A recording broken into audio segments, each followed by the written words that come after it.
talking shit about me, bitch, you think I really care? I've been grinding hard for all this shit, now you wanna compare? Use the free, see results, never quit, fuck your bitch. If you wanna hear next fucking money, this music is.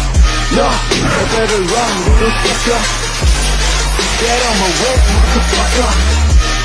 I'm coming for the #1 spot. Cause I can make this shit feel like a gunshot. Gunshot, gunshot, gunshot, gunshot, gunshot, gunshot, gunshot. Cause I can make this shit blow up like a gunshot.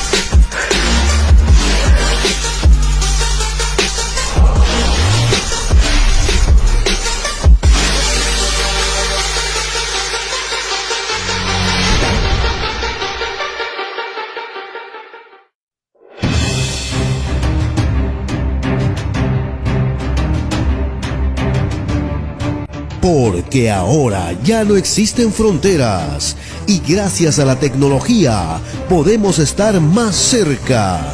Y para ello tenemos una nueva alternativa televisiva, Directo a tu CPU, con el periodista Jorge Carrión. Un programa especial con invitados internacionales desde todos los rincones del mundo. Ahora en las pantallas de Telestar Televisión, Canal 3 Lima, Supercable.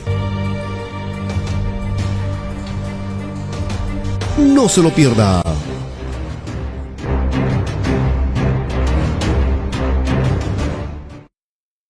Hola, hola, ¿qué tal? ¿Cómo estás? Bienvenido a Directo a tu CPU por Telestar Televisión Supercable Canal 3 y por Canal 11 hacia el centro del Perú, en la ciudad de Huancayo.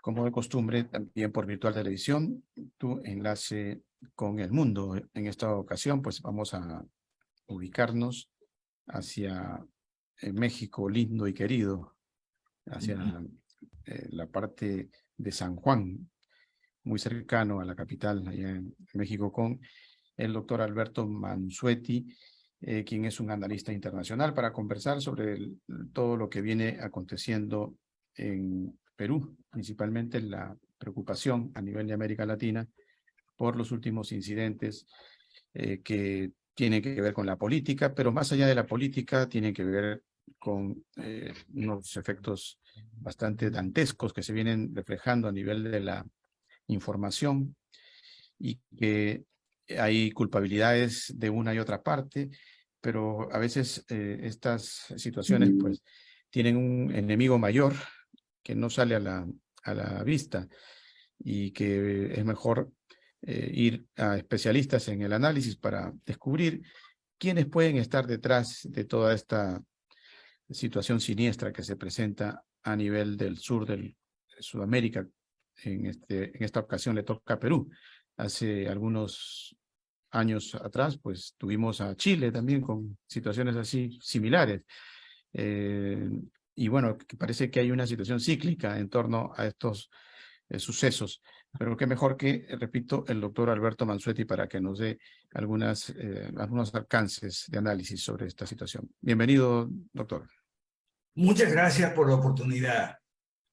Ajá, coméntenos un poco, ¿a qué cree que se deba que estemos en esta especie de situación cíclica?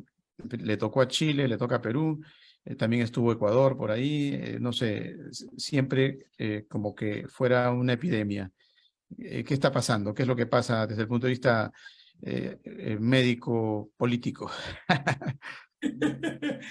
Bueno, querido amigo, lo que sucede en todos estos países es que el modelo estatista está agotado. ¿Okay? No puede dar cabida a las esperanzas de las personas y es un caldo de cultivo que aprovecha la extrema izquierda. no me cabe la menor duda que los sectores senderistas y afines están detrás de las manifestaciones violentas en Perú. De la misma manera, la extrema izquierda lo ha estado también en Chile recientemente y en otros países como Ecuador. Yo personalmente he vivido en Argentina, donde nací, en Venezuela, en Guatemala, en Perú, en Bolivia, ahora en México puedo comparar, y en todos los países sucede lo mismo, lo del modelo agotado que le dije. Ajá. Ahora, pero ese agotamiento del modelo no necesariamente podríamos atribuírselo, por ejemplo, a Venezuela, ¿no? Por el caso de que ese agotamiento tiene ya una implicancia militarista. ¿Usted cree que también hacia estos lugares tiene que ver el militarismo? Sin duda que sí. El caso de Venezuela lo conozco muy bien porque viví la mayor parte de mi vida adulta en ese país.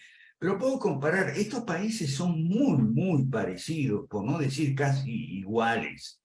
Tienen todos el mismo problema. El modelo, son tres cosas, mire, uno, el modelo está agotado. Dos, los gobiernos no gobiernan y los legisladores no hacen las leyes. El modelo está agotado porque si usted compara las cifras de la economía informal, sobre todo en Perú, un fenómeno muy viejo, ya en el 86 Hernando de Soto y compañía publicaron su libro El otro sendero. La economía informal crece, da trabajo, porque es altamente intensiva en mano de obra, pero escasa en capital y eso significa baja productividad. ¿Okay? Lo que produce no alcanza para todos los peruanos y por eso entonces hay 1,5 millones, en este momento hay 1,5 millones de peruanos fuera de Perú, casi el 5% de la población, población en algunos casos calificada que está haciendo riqueza en otros países, principalmente Estados Unidos, donde está alojada la mitad más o menos. Entonces el modelo no da para más. Y la gente cree que los gobiernos gobiernan y los legisladores hacen las leyes, y no sucede eso. Los gobiernos no gobiernan. Preguntará el oyente, bueno, entonces, ¿quién gobierna? La verdad es que los países, en términos de gobierno, van en piloto automático. Usted sabe el piloto automático. Cuando el avión alcanza la altura determinada, entonces entra en la velocidad crucero y ahí el capitán no gobierna la nave, va en piloto automático la mayor parte del vuelo, ¿okay? Y eso es lo que sucede en nuestros países. El piloto automático son las leyes. Yo escribí un libro que se llama Las leyes malas. En la aviación, el piloto, el capitán, carga los datos del vuelo en la máquina, que es una computadora, el piloto automático, y lo mismo pasa en los países. Los datos del vuelo están cargados en las leyes malas. ¿Okay? Y esos datos están equivocados en cuanto al destino, el rumbo, la ruta, ¿okay? Y eso es lo que sucede en el Perú. Los datos del vuelo, es decir, el programa que el piloto automático ejecuta, son las leyes malas, pero las leyes no las hacen los legisladores, tampoco. Las leyes vienen de afuera. La gente cree que las leyes las hace el Parlamento. No, el Parlamento no hace ni el 6 o 7% de las leyes. Las leyes de educación se hacen en París, porque ahí está la UNESCO y la cultura también. Las leyes de agricultura y ganadería se hacen en Roma, porque ahí está la FAO. Las leyes de la economía, la banca, el dinero, etcétera, se hacen en Washington, porque ahí está el Fondo Monetario, el Banco Mundial y el Departamento del Tesoro. Y ahí podemos seguir. Por ejemplo, las leyes laborales se hacen en Ginebra, porque ahí en Suiza está la OIT, la Organización Internacional del Trabajo. La gente está muy equivocada. No sabe la verdad que hay detrás, la verdad de fondo, ¿ok? cree que los embajadores peruanos están en los organismos internacionales, agencias de las Naciones Unidas, y no son embajadores de Perú en las Naciones Unidas, son embajadores de las Naciones Unidas en Perú. ¿Ok? Entonces, todas las leyes malas provienen de acuerdos, tratados internacionales que se forjan en otros países, y entonces el embajador viene a Lima, cabildea, ese acuerdo se hace ley, y eso es el piloto automático, y ahí estamos. Ajá.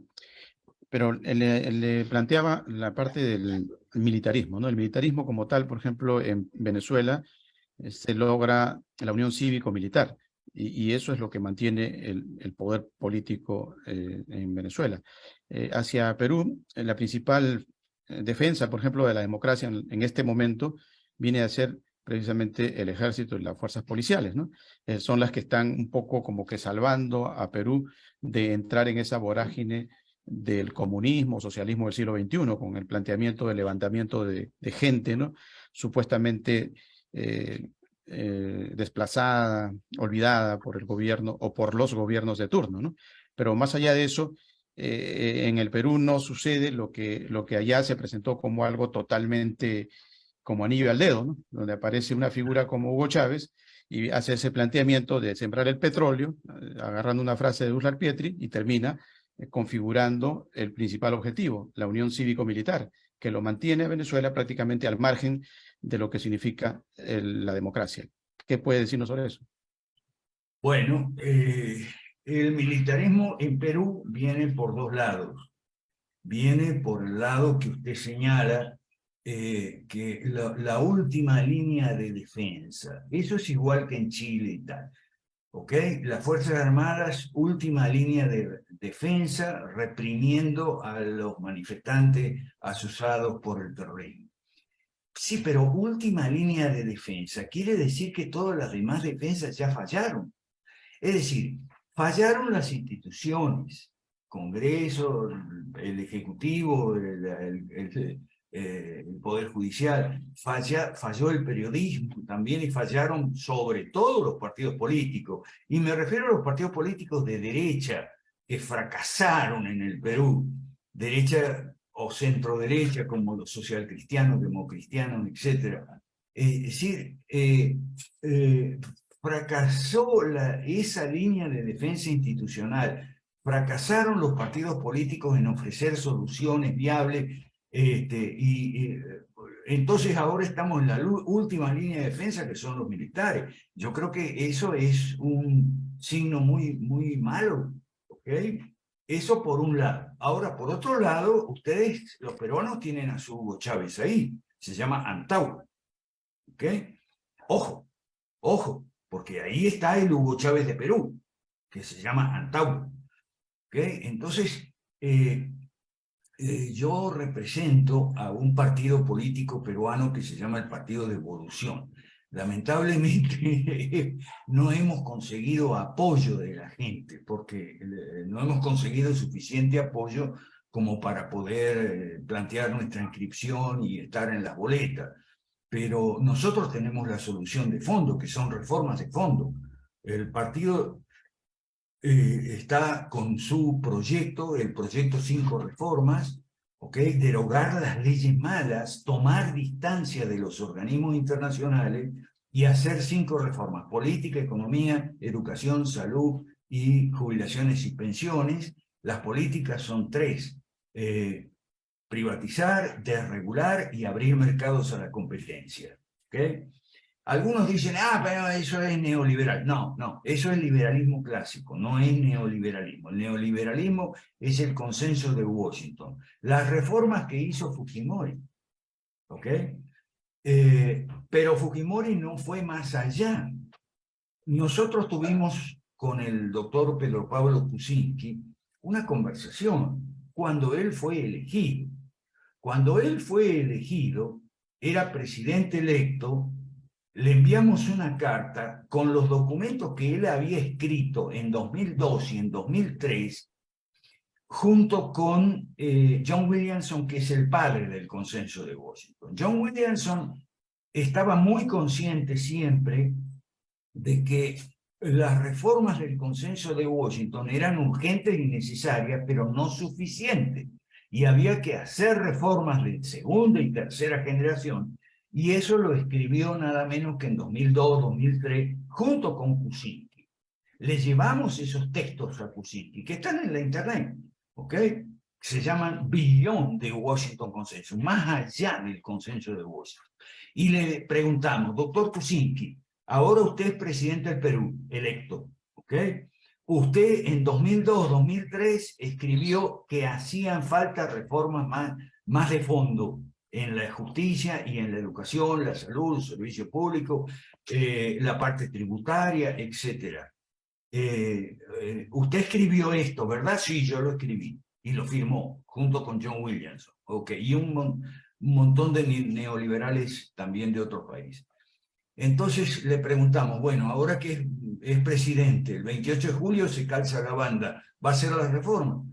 Y la respuesta de él, ¿sabes cuál fue? La respuesta de él fue, se hará lo que se pueda. Y no pudo nada. Y lo tumbaron.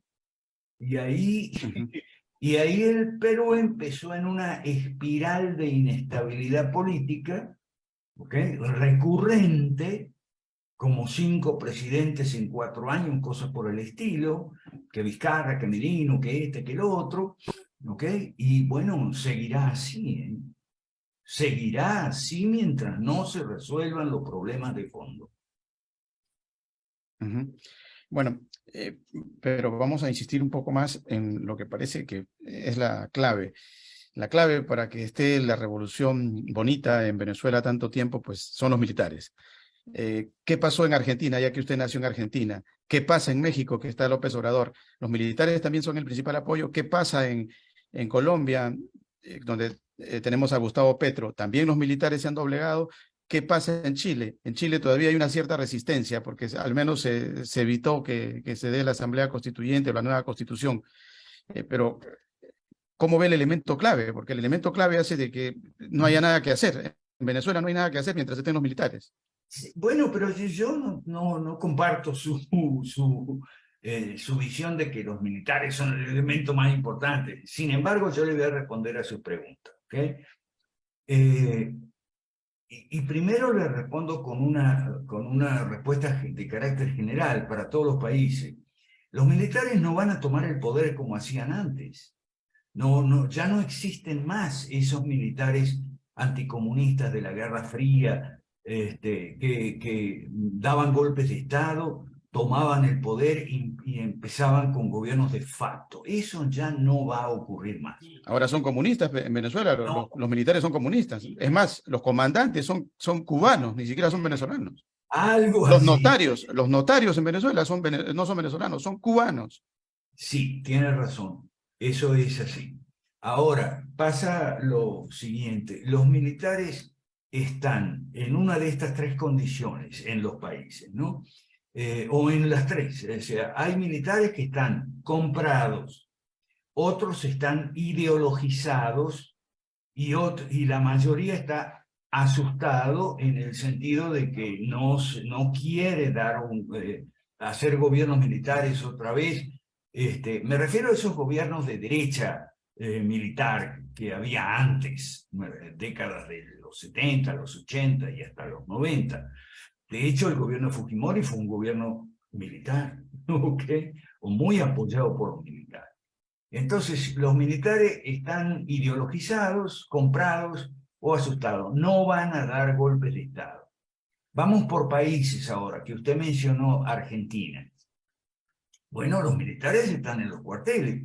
Y están en los cuarteles porque ganaron la guerra contra la subversión en el plano militar, pero la perdieron en el plano ideológico. Entonces fueron juzgados por las juntas militares, los condenaron a prisión, los metieron presos y más que todo los mostraron detrás de las rejas. Aquí están los militares argentinos, aquí están las juntas de comandantes y tal. Los mostraron para asustar a los oficiales que no dieran nunca más un golpe de Estado. De hecho, nunca más fue una consigna en Argentina. ¿Okay? Y en Chile pasa lo mismo. En Punta Peuco están los militares pinochetistas. ¿Ok? En Colombia con Gustavo Petro. Y nada, ahí están los militares en sus cuarteles, lo mismo que en Ecuador, ¿ok? Y bueno, si les bajan los sueldos, se las aguantan.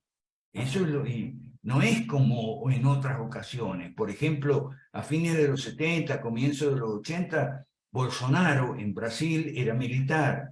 Y entonces acogió la bandera de los sueldos bajos, que había que subirle los sueldos. Incluso hizo un plan ahí medio subversivo para exigir a los militares que le suban los sueldos, y lo cual motivó su salida del ejército. Por eso Bolsonaro salió del ejército. Entonces, los militares están anulados como factor de poder, querido. Perdón, ¿cómo es su nombre? Jorge. Jorge, perdón, Jorge. Los militares están anulados como factores de poder.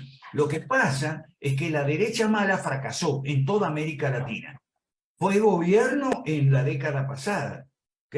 2011, 2021 principalmente, y fracasó porque no hizo las reformas de fondo, porque Kuczynski nos dijo se hará lo que se pueda y no se pudo nada, y entonces, claro, de manera que los militares, los que están ahí, cuando los llaman a reprimir manifestaciones violentas, van, pero nada más. No sé si me explico, si concuerda con mi explicación.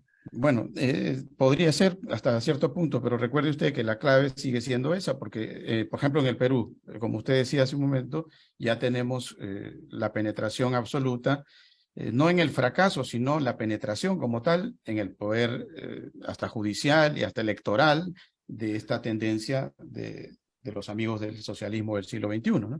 De manera que el único punto que no han logrado su objetivo es precisamente la plana militar, porque no habría nada que hacer si el jefe del Comando Conjunto de las Fuerzas Armadas pues le hubiese dado el apoyo, por ejemplo, en estos momentos, a los que están pidiendo que liberen al expresidente Castillo, ¿no?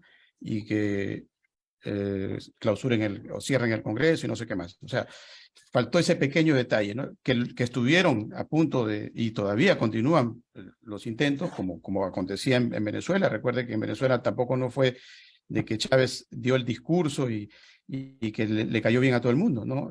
Él tuvo también su 13 y después después del 11 viene el 13, ¿no? Okay. Sí. Eso fue precisamente porque aún no se lograba precisamente el objetivo principal.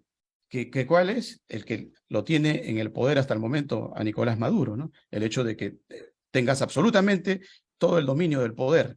Y uno de los más importantes, pues, sin duda, es el poder bélico, el poder de las armas, ¿no? Entonces, eso no podemos tapar el sol con un dedo, por más teóricos que seamos, ¿no? No sé qué opina usted sobre eso.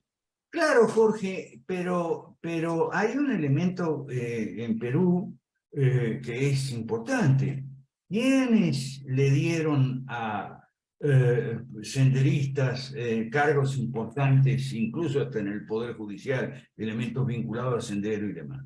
El elemento que le dio el poder fueron los caviares. Déjeme hablar un momentito de los caviares, la caviarada, como le dice Aldo Mariani, ¿ok? La caviarada. La caviarada manda en el Perú desde Paniagua, ¿ok? La caviarada controla medios de comunicación, controla partidos políticos y sobre todo controla las ONG y las universidades, nada menos, ¿ok? La caviarada les abrió las puertas de las cárceles a los terroristas que Fujimori había puesto presos, y no solo le abrió las puertas de las cárceles, sino le abrió las puertas de los periódicos, partidos políticos, universidades, etc. Entonces ese elemento es importante, hay que ponerlo de manifiesto. Ahora, para mí, la clave de todo esto es un sistema agotado, Jorge, un sistema agotado, ¿ok? Que es las leyes malas que son el piloto automático de gobiernos que no gobiernan y leyes malas que no se hacen en el Perú, sino en las agencias de las Naciones Unidas. Nosotros tenemos el Partido de Evolución, 5 reformas, tenemos las soluciones, ¿ok? Pero nos falta apoyo de la gente, nada más. Porque de otro modo, si nosotros no logramos crecer y estar en las boletas y plantear por lo menos una oposición inteligente, lo cual no existe en el Perú en estos momentos, ¿ok? Vamos a seguir así en el Perú, en esta vorágine o espiral de inestabilidad política crónica, presidentes que suben, bajan. Por otro lado, fíjese una cosa importante, todos los presidentes, salvo casos como el de Bukele, y Bukele solo porque metió preso a las maras, solo por eso. Los presidentes elegidos, sean de izquierda o sea de derecha, no son capaces de conservar el apoyo popular y en las encuestas, antes de los 100 días de gobierno son elegidos y antes de los 100 días ya la popularidad cae al suelo en las encuestas, ¿ok? Entonces, eso es otra señal de un modelo agotado, de un sistema de gobierno agotado, el estatismo, impulsado principal, pero no solamente por la izquierda o las izquierdas, digo sino también por las derechas malas, que no existen, son impotentes o son ignorantes. ¿Ok?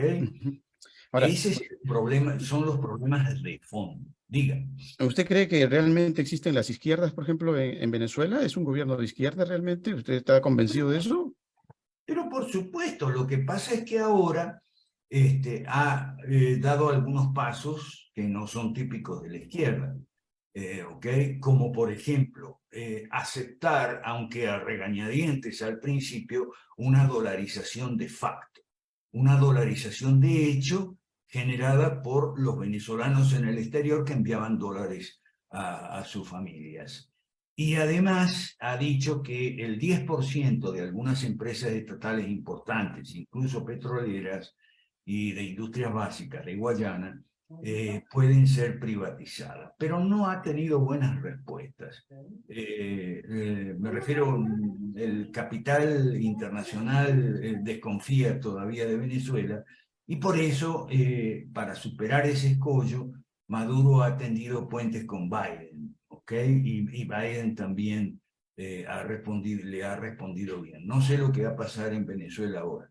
Ahora, es un gobierno de izquierda. Lo que pasa es que los gobiernos de izquierda a veces giran el volante.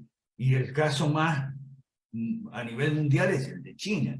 Fue el Partido Comunista Chino, los dirigentes del Partido Comunista Chino, los que con Deng Xiaoping a partir de los 80 empezaron reformas en serio, reformas de fondo, y le fue muy bien a los chinos, salieron millones de la pobreza, y ahora la economía china es la segunda, y cuidado si no la primera, en el mundo. O sea, los gobiernos de izquierda a veces dan timonazos, pero no creo que eso suceda en América Latina. La izquierda en América Latina no aprende, ¿ok? Ni olvida. Ahora, esa izquierda que usted la ve así de esa manera, necesariamente entonces si tenemos el modelo de Venezuela, tiene que estar emparentada con el militarismo. De acuerdo a lo que vemos, es el único país que se mantiene con tanta fuerza, es precisamente Venezuela. Habrá que pensar de que absolutamente todos estos gobiernos poco a poco van a ir doblegando a lo que significa las Fuerzas Armadas realmente al margen, que deberían de estar al margen de la política, ¿no? Pero Sí, no pasa en Venezuela. sí, ese es el plan que tienen. Y en Venezuela las Fuerzas Armadas no están al margen de la política. O sea, Están casadas con el gobierno, pues con el comunismo. O sea, no claro, le digo que los comandantes son cubanos, o sea, ¿dónde se hizo esto? No son ni nacionalistas. bueno, ese es el plan, tender puentes con los militares y lograr, si no la neutralidad benevolente de los militares, por lo menos la no beligerancia, o sea, anular a los militares, pagarles buenos sueldos, porque han descubierto que los militares son muy sensibles al tema de los sueldos, que generalmente son bajos, sobre todo en el oficiales subalternos, y ni hablar de suboficiales y tropas. ¿Ok? Entonces sí, ese es el plan de ellos, y el modelo no es solamente Venezuela, es Cuba también. En Cuba las Fuerzas Armadas forman parte del gobierno junto con el Partido Comunista, y muchos oficiales de las Fuerzas Armadas están en la estructura del Partido Comunista. Lo mismo pasa en China, ¿eh? Ahora, no nos ha dicho nada de México. No sé si puede referirse a México, ya que usted reside en México. ¿Cómo lo ve a López Obrador? Él también está plagado de militares, ¿es Bueno, su espalda o no? al igual que Perú, usa a los militares para reprimir cuando las manifestaciones asusadas por la extrema izquierda se salen de control. ¿Ok? Pero aparte de eso, su política es de mantener contentos a los militares, mantenerlos satisfechos con sueldos que no sean miserables. Esa es la de López Obrador. Ahora, López Obrador no es como Maduro, no es como Ortega, o sea, tiene una pequeña diferencia. López Obrador es un hombre de ambiciones políticas muy modestas. Su ambición política es hacer de su partido el PRI del siglo XXI. O sea, todos sabemos que en el siglo XX México fue controlado por un partido hegemónico que se llamaba el PRI, que estuvo 70 años en el poder, del 30 al 2000, ¿ok? 70 años en el poder. Y esa es la ambición de López Obrador, hacer de su partido un PRI para el siglo XXI. No sé si lo podrá concretar o no su ambición, y si lo hace, va a ser como en muchos otros países de América Latina, por culpa de la derecha mala. ¿Ok? Gracias a Dios, en México tenemos un gobierno de izquierda, pero que no es de extrema izquierda, ya le digo, las ambiciones del presidente son más modestas, pero tenemos una derecha malísima, pésima, la peor del continente, tal vez, entre todas las derechas malas, ¿ok? Que están comandadas por la conjura de los fracasados en Miami, donde están los exiliados. Ahí están todos los que fracasaron. Fracasaron en toda la década pasada porque tuvieron poder, tuvieron gobierno. En algunos casos no fue en la década pasada. Fíjense lo que pasó en Nicaragua. En Nicaragua es tremendo. 3 gobiernos de derecha mala tuvieron. No hicieron absolutamente ninguna reforma. Entonces volvió el sandinismo. No sé, un ejemplo más claro que ese no lo veo.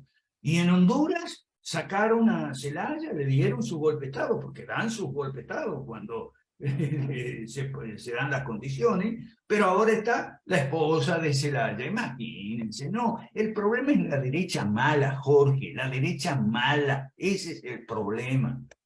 Ajá. Ahora, también el problema viene a ser entonces la izquierda mala, porque si vemos lo que pasa en Perú, el último presidente, el señor Castillo, pues redundó en errores, ¿no? Y en horrores, ¿no? Dentro de lo que significaba su gobernabilidad. Y claro, los que abogan por simplemente ubicarse con defenderlo a capa y espada, lo hacen ver al profesor humilde, campesino y no sé qué más, ¿no? Pero más allá de esa tipificación adrede que hacen los socialistas del siglo XXI, no podemos tapar el sol con un dedo. El señor Castillo, la verdad que nombraba pues a ex convictos, gente confesa de haber pertenecido a elementos sediciosos, ¿no? Gente sin preparación, como ministros, ¿no? O sea, no tuvo un acierto en absolutamente ninguna de sus gestiones como presidente. Entonces tenemos ahí el modelo también de la izquierda en error, ¿no? Y de allí que podamos estar acercándonos a algo similar a lo que se le pueda criticar a la derecha. Pero o sea, si nadie se salva.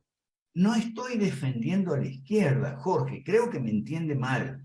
No estoy defendiendo a la izquierda. Yo no hablo de izquierda mala porque la izquierda siempre es mala, por definición. La única, en algunos casos es más extrema que otra, peor que otra, pero siempre es mala. ¿Okay? En algunos casos es violenta, como en el caso del senderismo en Perú. En otros casos no es violenta, como el caso de los caviares en Perú. ¿Okay? Pero siempre es mala. En cuanto a la derecha, hablo de derecha mala porque es la única que hay, no hay otra salvo nosotros somos la derecha buena, Partido de Evolución.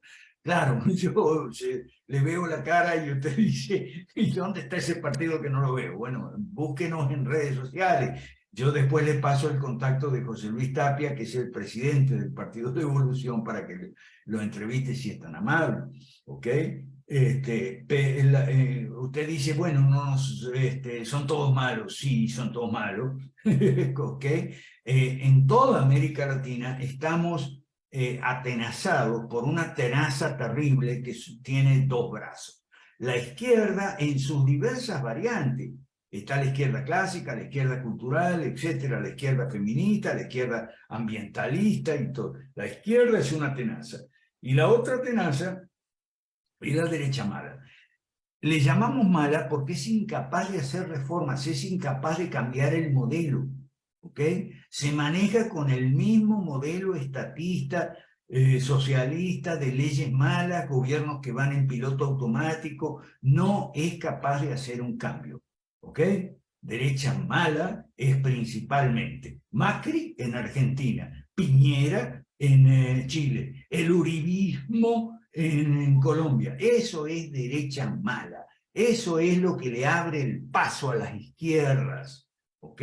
Porque no hace los cambios que traen prosperidad, bienestar, empleo, sueldos e ingresos satisfactorios, no hay servicios públicos eficientes, orden, justicia, libertad, seguridad, justicia y obras públicas. No hace nada de eso. Y ese es el problema principal que enfrentamos en América Latina. Una derecha que no hace los cambios de fondo para cambiar el sistema y por lo tanto, en ese clima de descontento, la izquierda se aprovecha.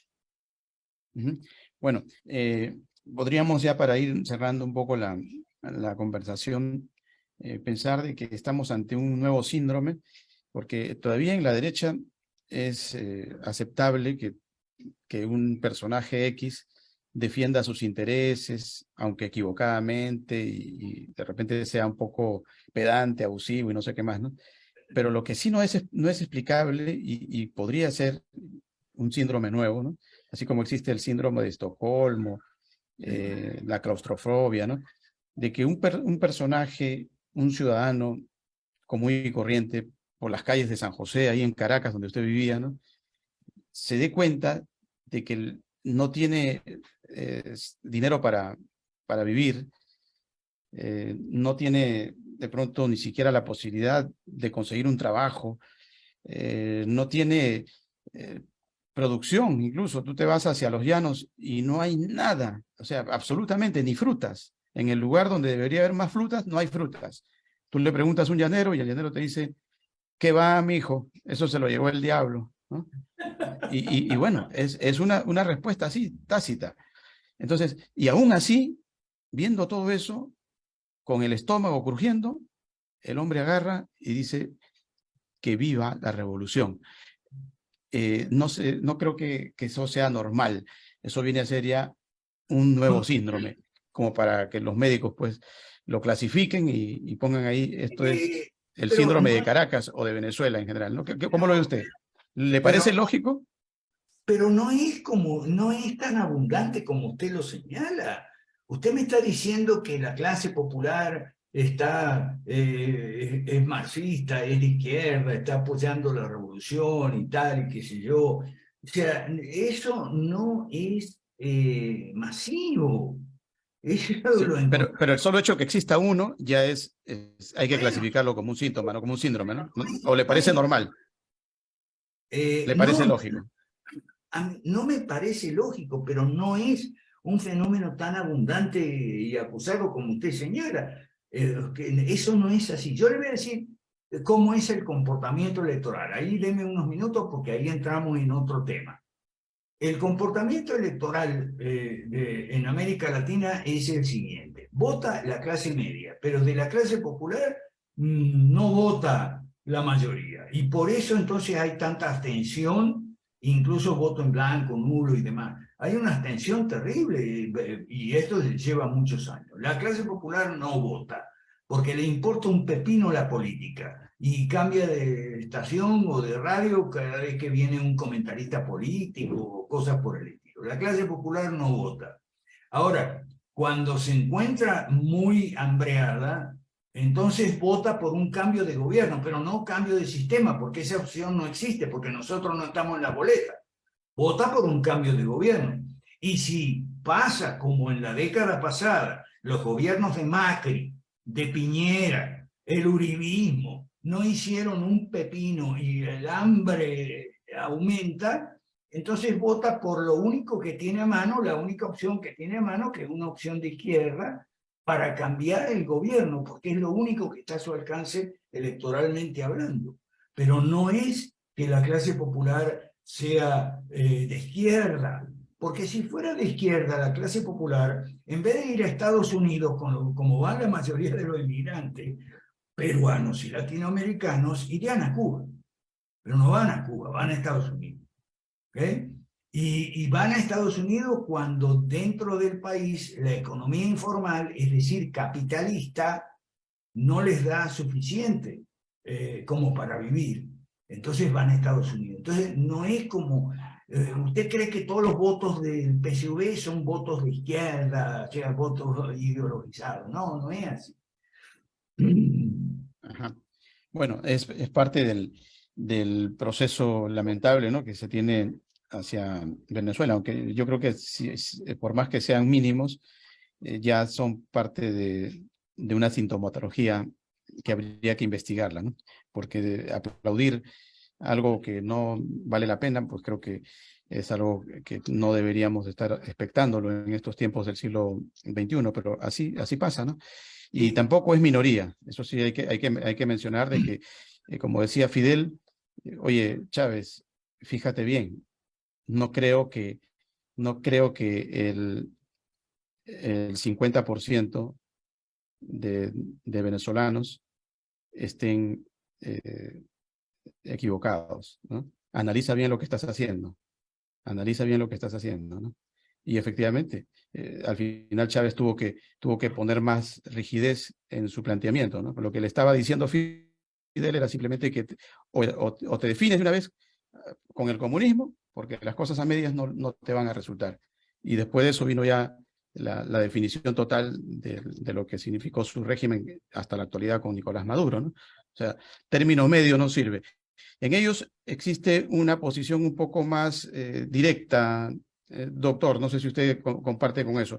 A veces, por ejemplo, usted acaba de hablar de López Obrador y tiene una mirada contemplativa, dice, no, pero yo lo veo bien a pesar de que está mal, Yo ¿no? no dije Entonces, que no. ellos no. Si usted fuera un radical socialista, no diría eso. Ellos o es blanco o es negro, pero en el Ya caso de va. nosotros somos bastante permisivos, ¿no? Y vemos, por ejemplo, con buenos ojos a López Obrador, por ejemplo. No, yo no lo veo con buenos ojos, Jorge. No, no me entiende, Jorge, no me entiende. Pero ya para concluir, ¿okay? Usted dice hay que investigar esta situación. Nosotros hemos investigado mucho esto desde hace 30 o 40 años, desde el 86 que De Soto publicó El Otro Sendero. ¿Ok? De Soto y compañía. Después el Indecopi le dio la razón a Gersi y Bellini, ¿no? Entonces, más allá de esos detalles, pero sobre todo hemos estudiado transitología. Transitología es un campo interdisciplinario de ciencias sociales que estudia la transición, dónde está la salida, la respuesta, la solución. Entonces está en los países asiáticos, ¿ok? En los partidos de los países asiáticos que hicieron el tránsito del socialismo al capitalismo, ¿ok? Y son partidos, en algunos casos son partidos comunistas, como China y Vietnam, ¿ok? En otros casos no, como en Indonesia y Malasia, son partidos hegemónicos o dominantes, o sea, partidos ampliamente mayoritarios, ¿okay? Que desde hace 20 o 30 años, en algunos casos, han hecho tres cosas: privatizar, desregular y abrir mercados a la competencia. ¿Okay? Eso es lo que han hecho, y por eso los milagros asiáticos, estos países que he mencionado. Entonces, nosotros hemos estudiado a fondo transitología y por eso resumimos nuestra fórmula en una ecuación: 3 por 5 igual a 15.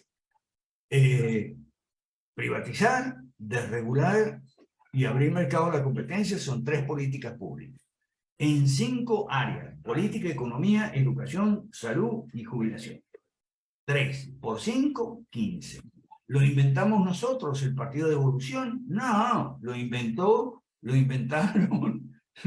los chinos basándose en Adam Smith y todos los chinos y los asiáticos en general, no solo los chinos. ¿Okay? Los chinos es los que más éxito han tenido de todos los países asiáticos, pero a su vez son el motor de la locomotora que es todo del Asia. Acuérdese del RCIP, que es el tratado comercial más grande del mundo, que está en vigencia, recientemente se puso en vigencia, y nosotros, como lo decimos nosotros, el capitalismo se mudó al Asia. Se mudó al Asia, específicamente Asia del Pacífico, el sudeste asiático. El capitalismo se mudó porque en Occidente se cansó de las regulaciones y los impuestos, la inflación, la inseguridad, etc. Y entonces el capitalismo se mudó al Asia. Y eso es lo que tenemos en el mundo. Es importante porque no podemos aislar el Perú o Hispanoamérica de lo que pasa en el mundo. La derecha mala fracasó, y el último fracaso estruendoso ha sido el de Bolsonaro. Por eso recurren a la paranoia del fraude, la narrativa del fraude. No hubo fraude. Eso es mentira, del mal perdedor. ¿Okay? Además, en Hispanoamérica tiene otro fenómeno que es el lawfare. Pero si usted quiere, hablamos de eso en otro momento, más Claro, tarde. sí.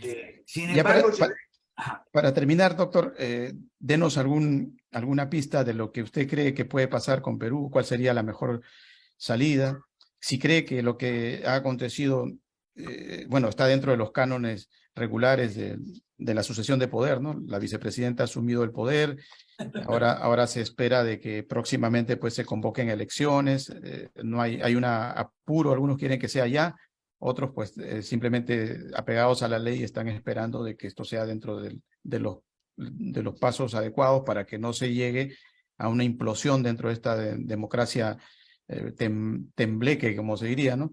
Que parece que se puede caer todo y volver a foja cero. No sé, ¿cómo lo ve usted? ¿Qué le recomendaría o qué diría al respecto? pero ya se cayó, Jorge. ¿Okay? ¿O crees tú que es normal tener cuatro No, claro, presidentes, claro. 5 años? Pero Esto ya estamos... se cayó. Además, que asuma el vicepresidente, y no fue lo que pasó con Vizcarra. O sea, Vizcarra era el vicepresidente que asumió, bueno. Y el Perú va a seguir así, ¿ok?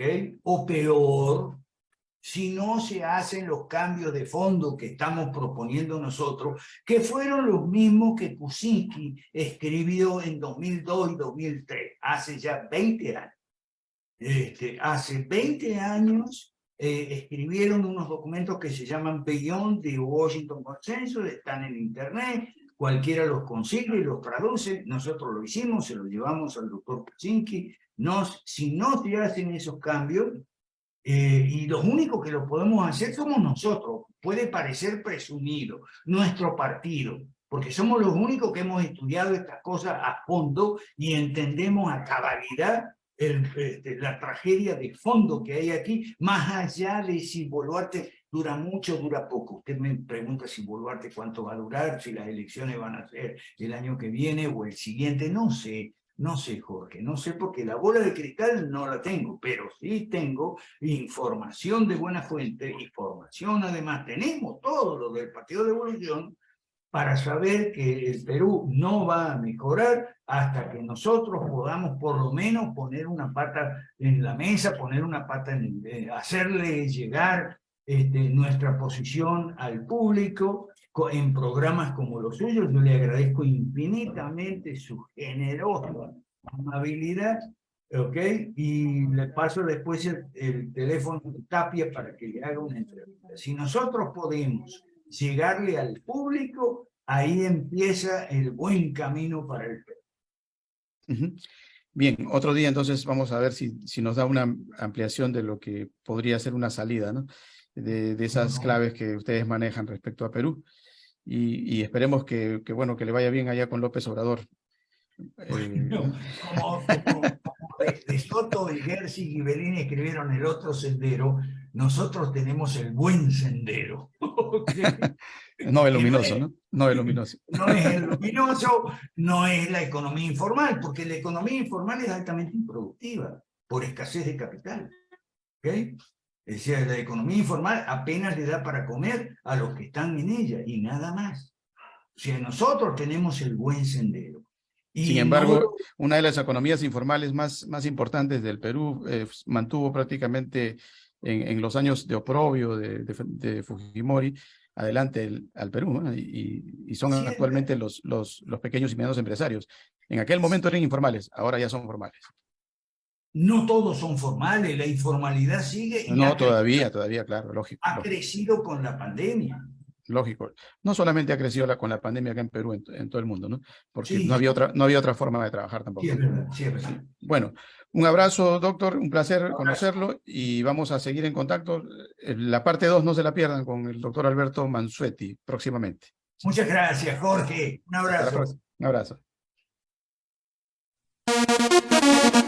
Grupo Ortiz te ofrece en un solo lugar todo lo que tú quieres encontrar. Consorcio Computelectronic Plaza SAC, donde encontrarás de todo para tu computadora, laptop, tablets, además venta y accesorios para celulares. Gimnasio Fitness Planet SAC, con máquinas modernas de última generación para mantenerte en forma. Baño Sauna Spa Aruba SAC, contamos con cámaras secas, cámaras de vapor, duchas españolas y más. Tu cuerpo y mente merecen relajarse. Cancha sintética Las Terrazas de Ortiz SRL, para que practiques tu deporte favorito. Atención las 24 horas. Grupo Ortiz, te esperamos en la avenida Nicolás Ayllón 15498 AT. Grupo Ortiz.